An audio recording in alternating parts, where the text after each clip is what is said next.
შეხიაშვილს აქვს ჩემი ასეთ მხოლოდ 2 არჩევანი, ან უნდა მიიღოს შეთავაზება თავად დაწერილი ბიუჯეტი და შესაბამისად მოხსნათ ის პრობლემები, რაც შეექმნება მოსახლეობას დაუმტკიცებლობის შემთხვევაში, მეორე შემთხვევაში თუ მის მიერ იქნება იგნორირებული ეს წინადადება, კიდევ ერთხელ დამტკიცდება, რომ მისი მიზანი არის არა მოსახლეობის პრობლემების მოგვარება, მათთვის საჭირო საკითხების გადაწყვეტა, არამედ მისი მთავარი მიზანი არის მივიდეს ფედერალურ მმართველობამდე. ქალაქ თბილისის მერია დაეთანხმება ამ ვარიანტს. ეს იქნება სწორედ ის ბიუჯეტი, რომელიც სურს თბილისის საგრებულოს უმრავლესობასა და მის თავმჯდომარეს. მხოლოდ ეს უნდა იყოს სრულად შენიშვნების შეტანილი როგორც კლების, ასევე მატების კუთხით და ჩვენ მზად ვართ ასეთ ბიუჯეტს დავეთანხმოთ.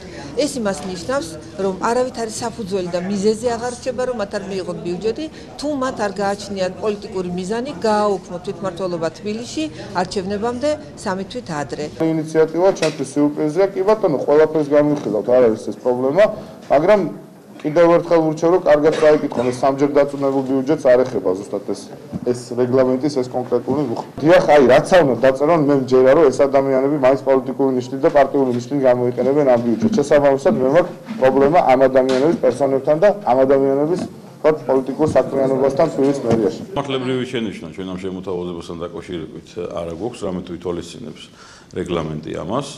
მაგრამ აქ არის გაზრდილი ხმათა რაოდენობა, რითაც ეს საკითხი მიიღება, ეს არის 2/3, ანუ ნაციონალური მოძრაობის დეპუტატებმაც უნდა მიცენ ხმა და იმიტომ ვთქვი, რომ თავშივე არასწორია უკვე საკითხის შემოთავაზება, რამე თუ ნებისმიერ ბიუჯეტს დაუჭერთ მხარს, რომელიც არ უნდა წარმოადგინო, ეს ჩვენ არასწორად მიგვაჩნია.